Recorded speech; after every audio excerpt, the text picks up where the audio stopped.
Scrooge was dead.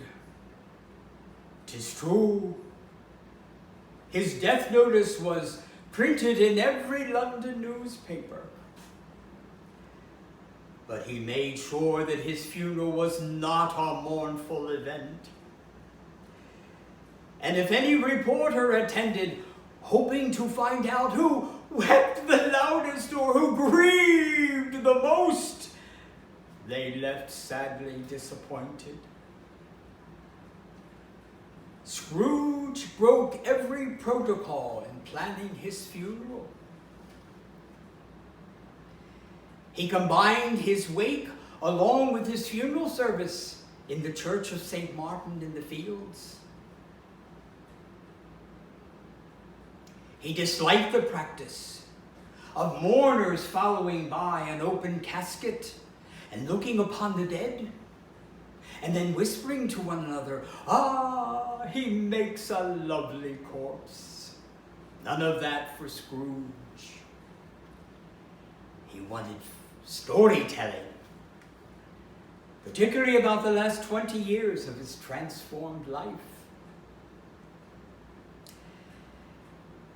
His nephew, Fred, the only child of his adoring sister Fanny, rose from his place in the church and stepped into the aisle and read his notes from a parchment paper.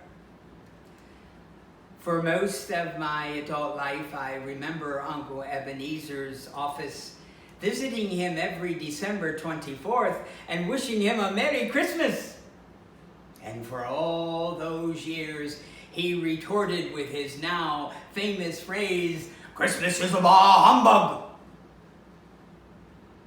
Then, 20 years ago, on Christmas Day, a miracle happened. He appeared at my house. He embraced my charming wife, Catherine, and asked her forgiveness for the stubbornness that he had practiced all those years, and joined us in making merry. It was obvious to me and to all our guests that he was a changed man.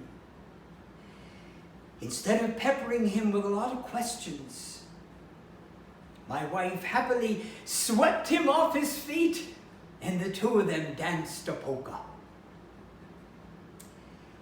This is the kind of storytelling my uncle requested at his funeral. I know it is unconventional, but it is in keeping with a philanthropist and good friend and mentor that we have all come to know the past 20 years. One of the best qualities I liked about my transformed Uncle Ebenezer was his new subtle sense of humor. In his own words, he asked me to explain to all of you that he wanted storytelling at his funeral and not stiff prayers and boring music, so that we would avoid ridiculing Shakespeare's immortal line in his play Much Ado About Nothing, "Done to death by slanderous tongue."